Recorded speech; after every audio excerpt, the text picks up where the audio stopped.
সেদিন ঠিক এমনই একটা বৃষ্টির রাত ছিল।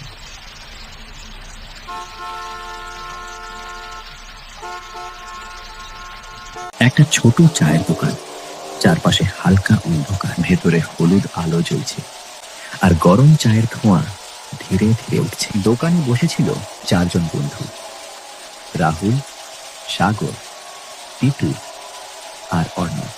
এই বৃষ্টির দিনে একটা ভূতের গল্প না হলে কিন্তু মজা নেই। আরে সব ভূত টুত কিছু না, সব বাজে কথা। হ্যাঁ হ্যাঁ, ঠিকই বলেছিস। সবটাই বাজে না, কিছু জিনিস নিজের চোখে দেখলে বুঝবি। মানে তুই কিছু দেখেছিস? অর্ণব মাথা নিচু করে একদম চুপ করে গেল। সেদিন এমনই একটা বৃষ্টির রাত ছিল।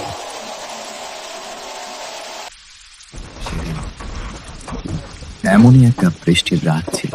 আমি মামা বাড়ি গিয়েছিলাম। সেদিন গ্রামে কারেন্টও ছিল না। আমি বারান্দায় দাঁড়িয়ে বৃষ্টি দেখছিলাম। হঠাৎ ঠিক তখনই আমার বন্ধু রিজু এলো।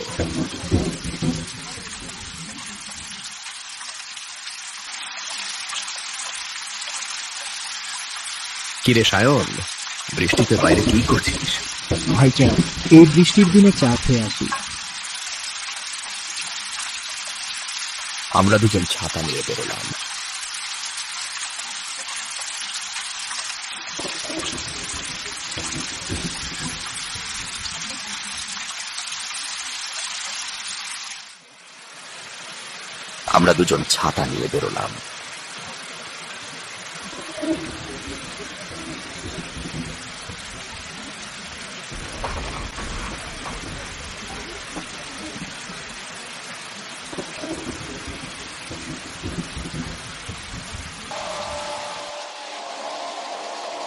গল্প করতে করতে পৌঁছে গেলাম চায়ের দোকানে।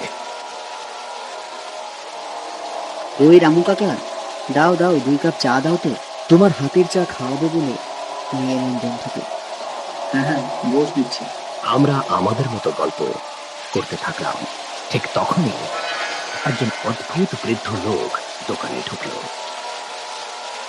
অমরেশ চ্যাটার্জির বাড়িটা কোথায় জানো? না না, চিনি না। বৃদ্ধ লোকটা অদ্ভুত ভাবে তাকিয়ে চলে গেল। সায়ন জিজ্ঞেস করলো, কাকা চেনো নাকি? না রে, আগে কখনো দেখিনি। আমরা চা খেয়ে বাড়ির দিকে ফিরছিলাম।